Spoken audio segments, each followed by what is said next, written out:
The minimum amount of protein that you should take in is 1 gram per pound. So if you weigh 200 pounds, you should try to get 200 grams of protein spread out over 5 or 6 feedings a day. I mean, that's the rule of thumb. Now, if you want to grow, you want to put on size, okay, and you want to try to maximize that ability because you're training hard in the gym and maybe you're doing a cycle or not doing a cycle, whatever the case may be, you should take.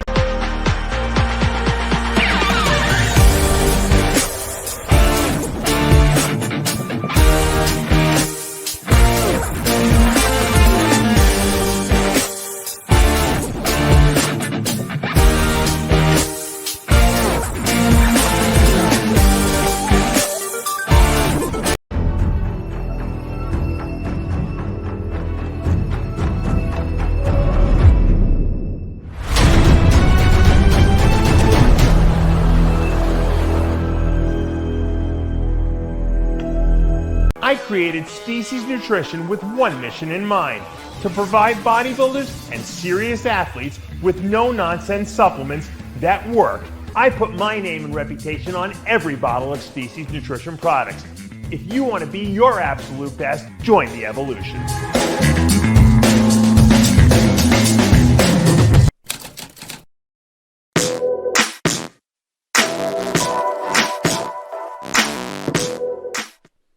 RX Television, RxMuscle.com. This is Ask Dave, your 30-minute question and answer show with Dave Palumbo. Whatever is on your mind, be it bodybuilding or non-bodybuilding, we have you covered. We are sitting 1 month from the Arnold Classic, so beginning this week, we're going to start our preview segments, our iron debates. We may even throw in some interviews with some of the top athletes from this Arnold Classic field, and then in a month's time, myself, Dave Palumbo, Chris Aceto, and you never know who we're going to bump into there, but we are going to have wall-to-wall coverage from Columbus, Ohio for 2024 Arnold Classic. Oh, yeah, John Hansen. Sorry, there you go. So John Hansen will be joining us as well. But then again, when we're there, you never know who else we'll bump into, especially with Dave there in our final recaps, and you know how it goes on these big contest weekends. But in studio, we're happy to announce we're going to have King Kamali anchoring our studio show. We got a lot of feedback from you during Olympia weekend. That went off very well. It was a very, very popular live segment that we did. We have King Kamali. I know the first time I think we had Dennis Wolf as well. I think John Romano. Actually, we'll have Lee Priest with us. Yeah, there you go. Yeah, Lee Priest is going to, yeah, right. But Lee's going to be joining us in person there, so we're going to have some fun with him as well. But all in all, we're going to have you covered during the actual. Armand the DB will probably be on the line. Yeah, right. Armand the DB, Amina Lai joined as well. So it was a great crew, great cast, very knowledgeable, obviously. So we'll be doing that again. We'll have you covered in the in-studio side and then on the on-site side as well. Let's go to the questions. Of course, the first two questions on this show from the Dave Palumbo Experience app. First question, in your opinion, your experience, how powerful is insulin paired with anabolics for gains, etc., versus insulin, anabolics, and GH? I've answered this question a lot, and you know what? I guess it's worth, whenever we get a lot of questions that are the same or around the same, it means that people have this question and I have to keep answering it, and hopefully I give a better answer every time I answer it. Hopefully the answer doesn't get worse. But the truth is that insulin is a very anabolic hormone. There's no doubt about that, because what insulin does is it drives nutrients, specifically carbs and some amino acids, into the muscle cells. But it only can act anabolically, okay, or more anabolically, I should say, if you're deficient in it. So if you have enough insulin, okay, present, because your body produces enough, usually in younger people we see that, then you're probably absorbing your food pretty efficiently, and you're going to maximize your benefits, from your own insulin. Taking extra insulin, okay, is not going to help your body to grow because you have enough already. Now, however, if you're running slightly high blood sugars, like maybe, your 2-hour post blood sugars are a little high, they're not kind of coming down fast enough below 130, or maybe your fasting blood sugars in the morning are high 90s over 100 when they should be under 90, that would indicate that your body's not producing enough insulin, and or your insulin sensitivity is off. More likely than not with bodybuilders, it's not an insulin sensitivity problem. And I've talked about this before, because we eat right, we exercise, we take fish oil. So our insulin sensitivity is very good. The problem is usually we don't have enough insulin. And especially if you're taking growth hormone, which kind of acts antagonistically to insulin, meaning that it does the opposite. it can make your body's need for insulin greater. So if you don't have enough insulin and your blood sugars are running a little high, it means you're not efficiently absorbing the nutrients that you're consuming. And in that situation, if you supplement with insulin, you will see an anabolic effect from it, okay? However, if you take insulin, you don't really need it. A lot of people just get fat from it. Now, what I usually say, the first, I guess, tier of insulin usage would be if you're running high fasting blood sugars, that usually happens first. Try a long-acting insulin. Back in the day, we used like Humulin R or Novulin R because that was all that was really available that you can get in a pharmacy, without a prescription. Nowadays, we know a lot more about insulin. At least I know a lot more about insulin. And because of that, the long-acting is much more beneficial because it's like taking like long-acting testosterone. It's available all the time to keep your body absorbing its nutrients properly, especially in light of maybe the fact that you don't produce enough insulin. Now, what I noticed, personally, I was eating like 2-3 meals a day while I was going through all my surgeries, my shoulder replacements, my thyroid, my this, that. I was working out still, but I wasn't really trying to get my body weight up. And then after my cardiac surgery, I really started trying to put some weight on. And I upped my food to 6 meals a day. And all of a sudden I noticed I was waking up with slightly high blood sugars, fasting blood sugars in the 90s. So I started taking long-acting insulin almost as like an anti-aging thing. And that's helped me because I'm eating 6 times a day now. When I was eating 3 times, I didn't need it. So you have to go by what your body is telling you, what the numbers are. And that's the best, thing I can explain to you. Now, I have a lot of guys that have super fast metabolisms. And those guys, they're eating so much food. Maybe they're eating 8 times a day, 10 ounces of protein. They're eating, 60, 70 grams of carbs per meal. In those situations, and I don't see weight gain on those people. Then I start saying, in addition to the long-acting insulin we're going to use a semi-fast acting insulin too. And usually we try Novulin R, which kind of has 2 peaks. And that will just help you absorb your meal. So you take it with your first meal, and then 2 hours later when you eat your second meal, the second peak comes, and then that helps you absorb that meal. And then you can take another shot for the third meal, and that'll cover the fourth meal as well. And then at night, I usually don't take any because I don't want anyone going low at night. And that's when you could introduce that. But not many people fit into that category that really need a fast-acting insulin, aside from the super freaks that are out there that have the crazy metabolisms and need to eat an enormous amount of food. So that's really, the answer to the question. It's not all one size fits all. Everyone should do long-acting and short and fast-acting insulin, because not everyone needs it. And you have to go by your numbers. And that's why it's important to get a glucometer or blood sugar monitor and test your blood sugars 2 hours after your meals. Always test it fasting in the morning so you know what your data is, and then you can make a concerned and informed decision. Let's go to our second question. Again, these questions from the Dave Palumbo Experience app, a training-related question.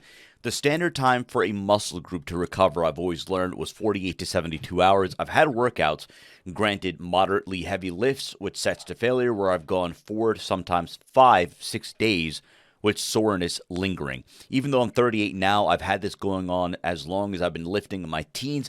I've been training hard this way for more than a year straight. My question is, have I overtrained and need to dial back the training?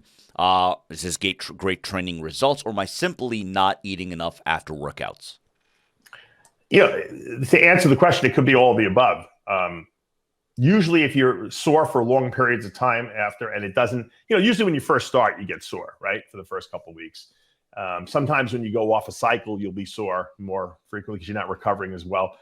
That to me tells me that your body is not rebuilding itself at a fast enough pace for the workout intensity and the workout, I guess you could say, duration of what you're doing. So you might be training too long each session.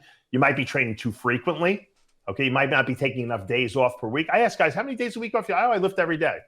What do you mean you lift every day? I said, you can't lift every day. You should not be weight training more than 5 days a week. If you're doing more than 5 days a week, you're not giving your probably body enough rest. I know there are guys that do 6-day routines. I think it's too much. Believe me, I've tried every combination. 5 days is fine. Now, if you're doing cardio, steady state, low intensity cardio, which is really not breaking down muscle, it's more just for burning fat, that you can do every day.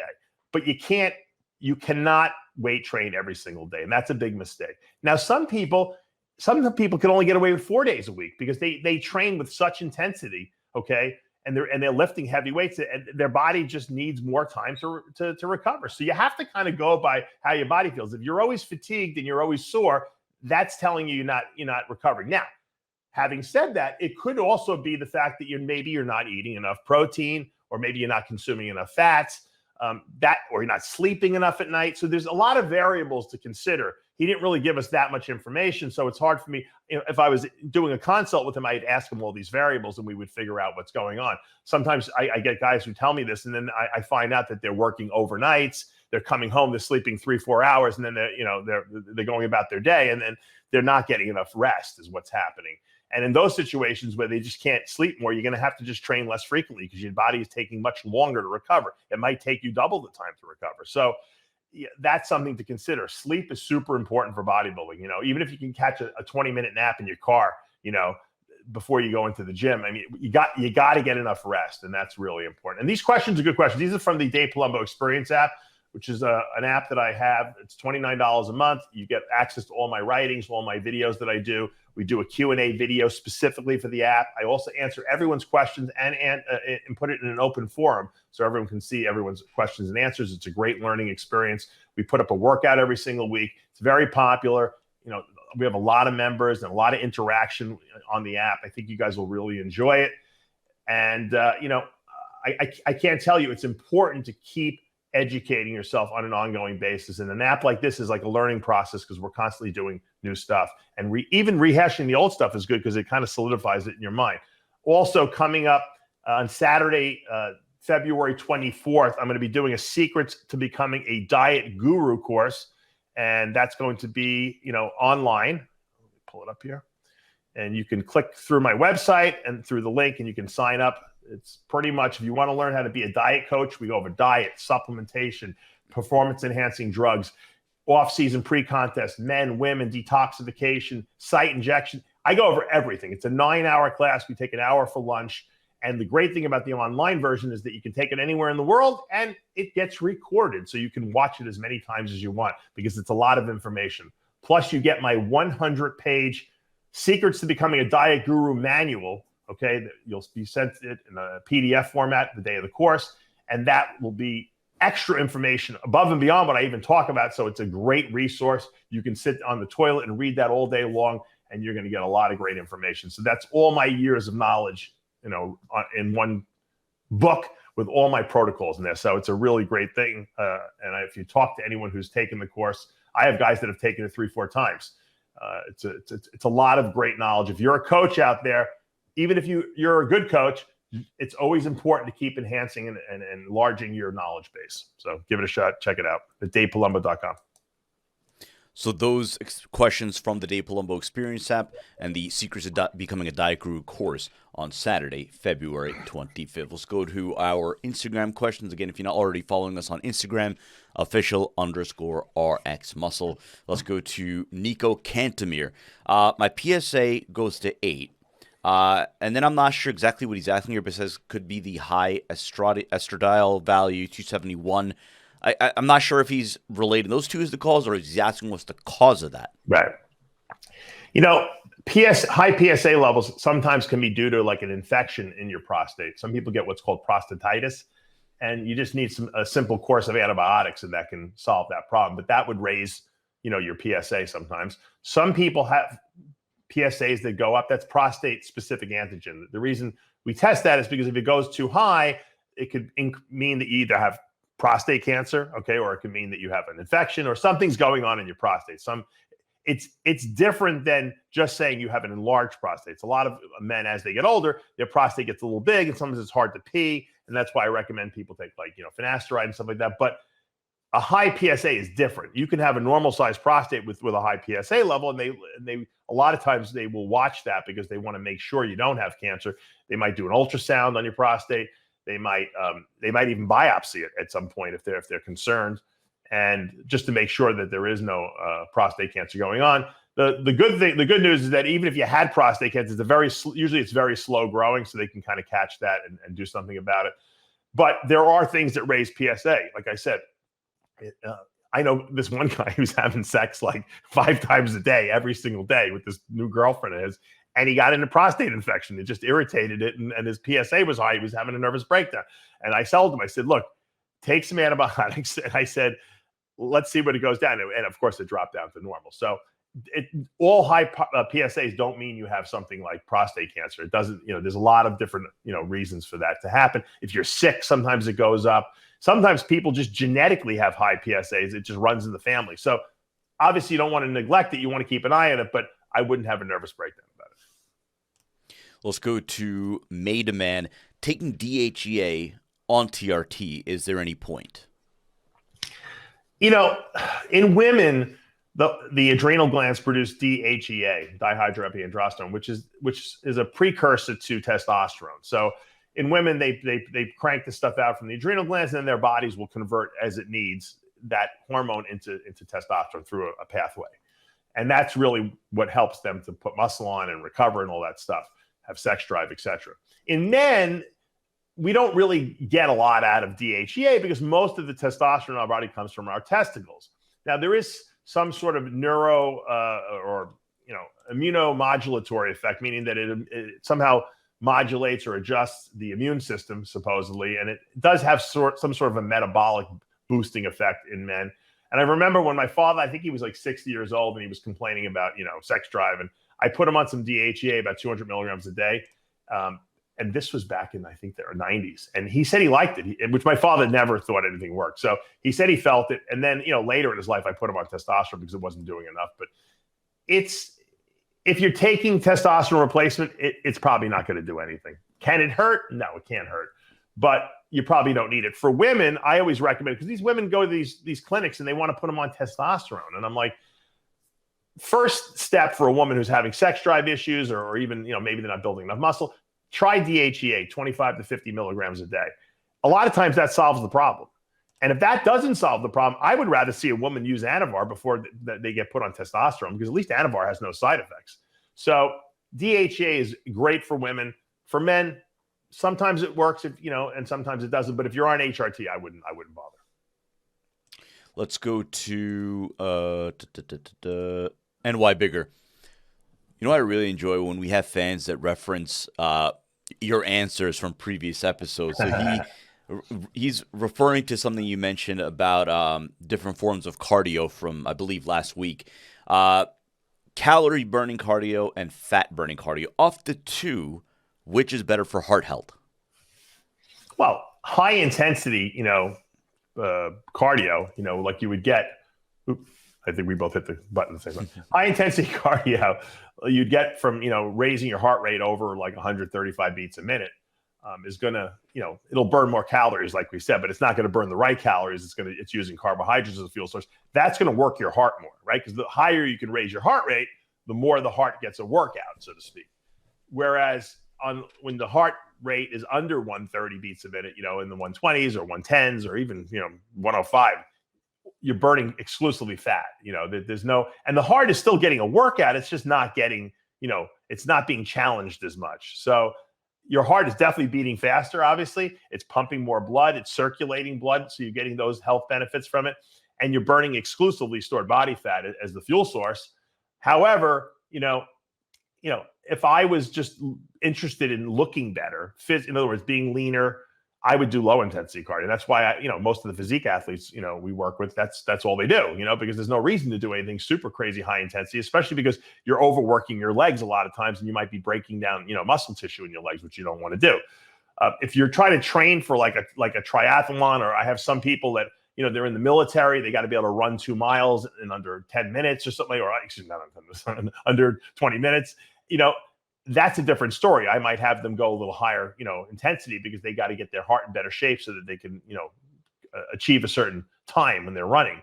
But other than that, if I'm working someone for a show, I do low intensity cardio. You might have to do a longer session of it, but at least everything you're burning is fat. And that's, at the end of the day, we want to look better. Can't hear you, Sid. My mistake.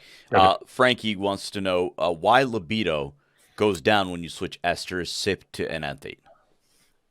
I have not. That's something that I have not seen. So I've seen sometimes, like if you were taking, say, test propionate and you switch to like a long-acting ester SIP, to like a cypionate or enanthate, you might lose your sex drive for maybe a week or two. It might dip down a little bit because it takes a little time for the enanthate, or the cypionate to build up in your system. And the propionate is so fast that it comes out of your system quickly. So there might be a gap. But if you're going from a long-acting to a long-acting, I've never heard anyone complain of a loss of sex drive. Now, if what you're doing, you might be using cypionate, getting great results, you switch to enanthate, and then you lose your sex drive, and then maybe the stuff is not real. So you're using two different drugs, maybe the second one is not real, and that's why you lose it. But they really shouldn't. When you go from long-acting, they should overlap each other, because even though the enanthate might take 2 weeks to kick in, the cypionate's going to last 2 more weeks, because it has a long-acting duration. So yeah, that really shouldn't happen. I would be sure to test your stuff. I sell those Roy test kits on DavePalumbo.com, and we sell a lot of them, obviously, because people test their drugs. And unfortunately, there's a lot of fake stuff out there. And, I can keep rehashing the same thing over and over again. And, people might think I'm just trying to sell these things. I don't care if you buy them or not. But I'm telling you, if you're using gear and it's not coming from a pharmacy, you better test your stuff, because I don't care who it came from and what their reputation is. A lot of people just don't know. And it doesn't hurt for $20 a tester. It doesn't pay not to test what you're doing, because you could be wasting your time and your money. And this way you find out. So that's my advice. Let's go to Alexander Ruin. Coach, is there a max amount of protein that you would recommend for someone who's not eating a lot of fats, but has some eggs, steaks, salmon off the menu, off season or on season, please? I mean, the minimum amount of protein that you should take in is 1 gram per pound. So if you weigh 200 pounds, you should try to get 200 grams of protein spread out over 5 or 6 feedings a day. I mean, that's the rule of thumb. Now, if you want to grow, you want to put on size, okay, and you want to try to maximize that ability because you're training hard in the gym and maybe you're doing a cycle or not doing a cycle, whatever the case may be, you got to take in more than that. So a lot of times we'll go up to 1.5 grams per pound. So if you're weighing 200 pounds, we might take in almost 300 grams of protein a day, 50 grams times 6 meals or something like that. And we seem to see the best results when that happens. Likewise, when you're dieting, sometimes you can't do that much protein because you just won't lose weight, because it's just too much energy in the system. You have to take away something to be able to lose some weight. And sometimes you just don't need that much protein. But off season, when you're trying to gain, you want to go gear it more towards 1.5 grams per pound. And then when you're dieting, if you can get away with 1.5 and lose weight, that's great. If not, you might have to cut it back a little. Best name of the show, Booby Bobby Trap Lord. Any tips on how to help the oil from stagnating at the injection site? I'm only doing 2 cc a site. It really shouldn't stagnate. When you inject into a muscle, I mean, it should get absorbed, and if it is getting trapped somehow and it's not, it's not dispersing itself, it could be because there's scar tissue in that area because you've been injecting into that same area too much and it's getting trapped in the scar tissue, or maybe you didn't go deep enough into the muscle and it's under the skin, which might make it a little more difficult for your body to absorb.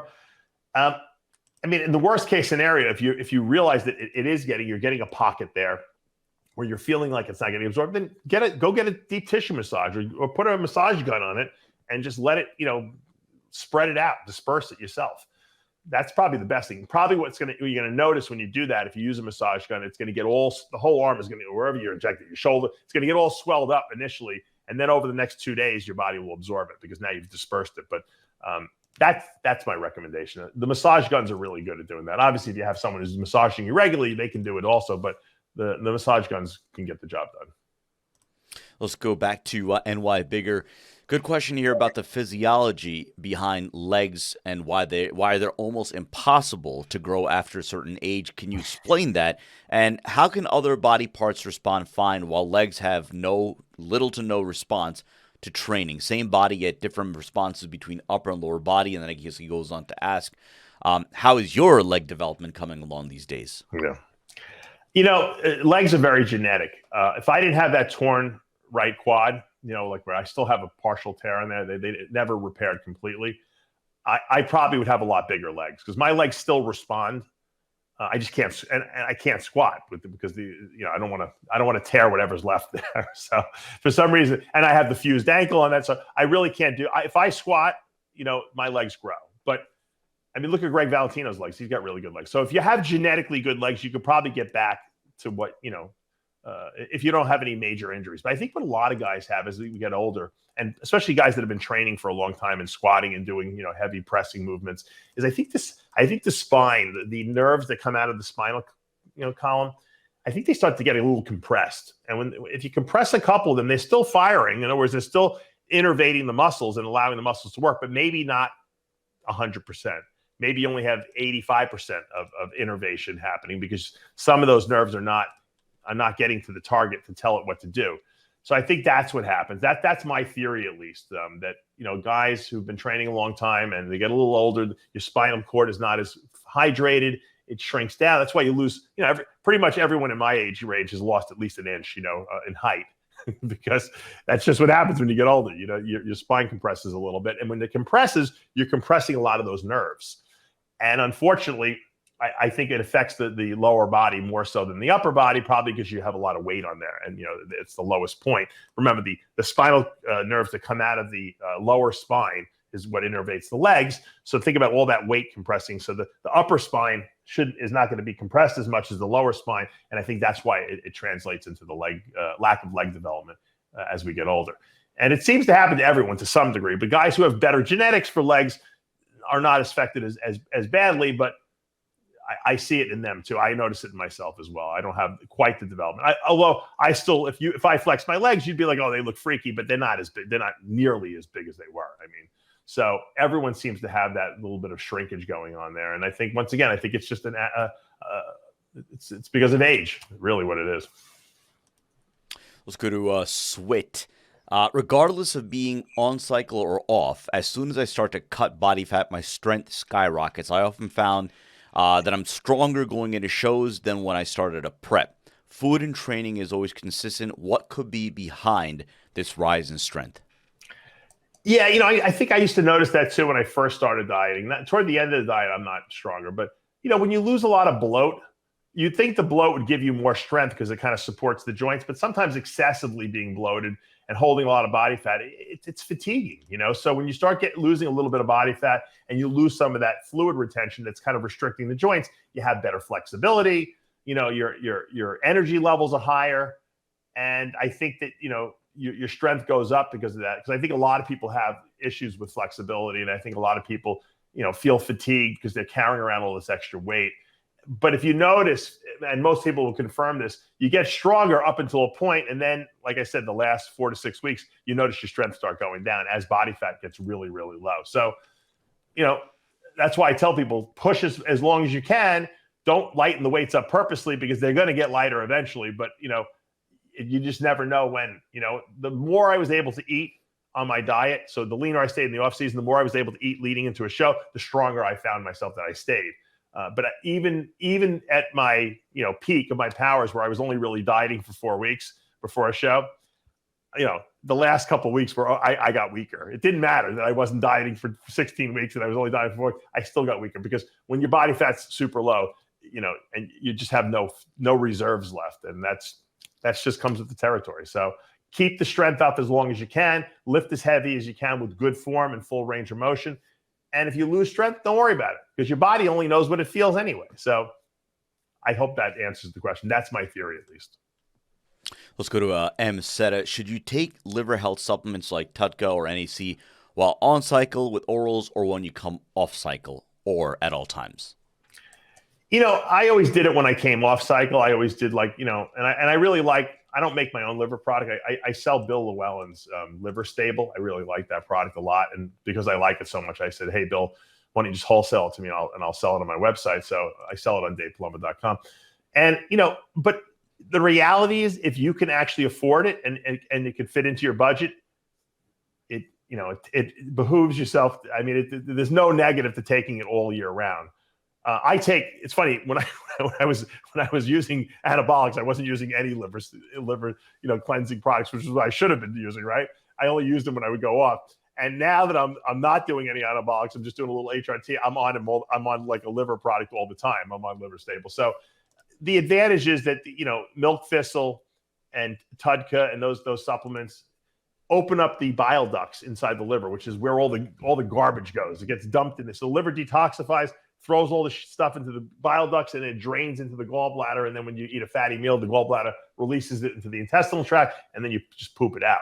So it's pulling out all the bile salts, which bind up the LDL bad cholesterol, and all the detoxified, drugs that have been detoxified in your body are also in that thing. Now, if the liver starts getting stressed out and it swells, it can pinch off those little bile ducts, and the junk can't get out. So it backs up in the liver. It makes the liver swell, and sometimes scar tissue can be laid down. That's when the liver starts being damaged, and you get fatty infiltrate there. So you want to keep those bile ducts open. So it probably pays to take a product like Liver Stable, all year round. Like I said, you don't have to overdo it, but at least take it so that we keep those bile ducts open so you can really efficiently detox that liver. Take a couple of more questions. Ricky Moreno says that he's at the correct body weight for his height, but still has a little gut, a little back fat.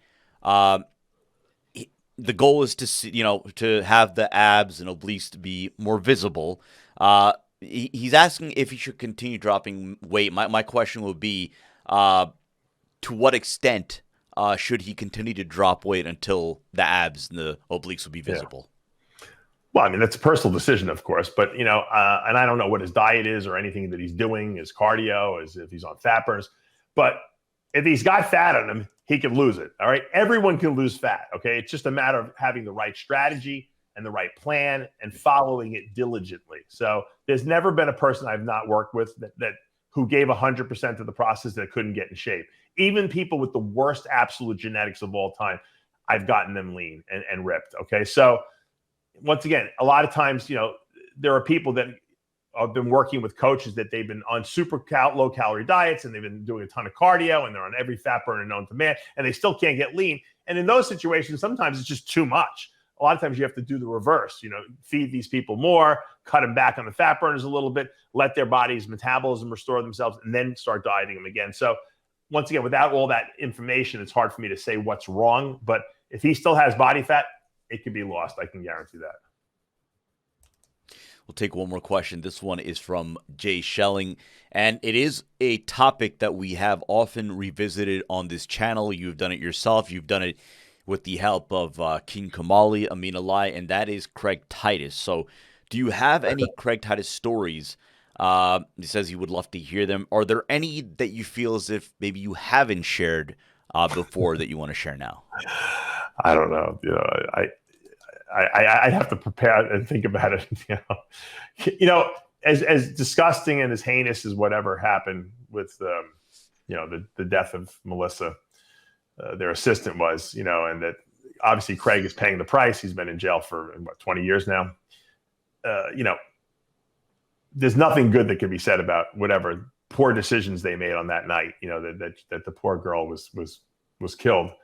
But having said that, I mean, Craig was a very charismatic guy in the sense that, he made you like, he was likable, you liked him, and he was fun. And, him and Kelly were holding parties after the Olympia and after the Arnold Classic for a number of years. And, he made it a very fun event, and everyone wanted to go to it. And he was, a good host. He probably should have just stuck to doing that, hosting parties in Vegas and stopped, dealing with, but once you get involved with drugs, a lot of times, recreational drugs, that is, because that's what was the problem, you start making very bad decisions. And that unfortunately was his undoing. Now, Craig did think he was a little smarter than everyone else. And, he thought he was above the law, but you know what, that could just be immaturity, but he made a lot of bad decisions. And I'm sure he regrets every day of his life that decision on that particular night that they made. And so, it's hard to say anything good about him in that sense, but I will say that he was charismatic. He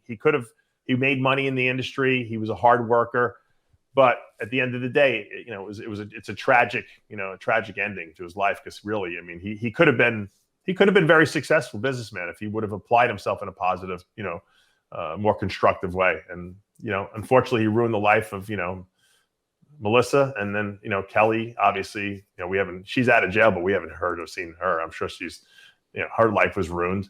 And it's a shame, really. Like I said, I considered him a friend, when he was competing and, when he was out of prison, when we were dealing with, with each other on a regular basis. He probably would have been a great person to have on a TV show and stuff like that. he really missed his calling. He would have been a very popular social media person had he been around, but he made a bad decision, and that's really all that can be said. So. That's going to do for this episode of Ask Dave. Reminder right now on the channel, all new episode of the After Hours podcast, all new episode of Lee Priest and Jimmy the Bull's brand new show, The Confessional. I say brand new. We're about 16, 17 episodes in.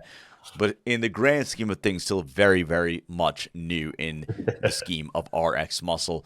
If you haven't already done so, subscribe below, hit the notification bell. As always, we appreciate all of your support. Going up on the channel now over the course of the next few days, next few weeks, Arnold Classic preview segments. We're going to be loading up this channel with Iron Debate episodes, preview segments, as well as interviews with some of the top athletes from the Arnold Classic field.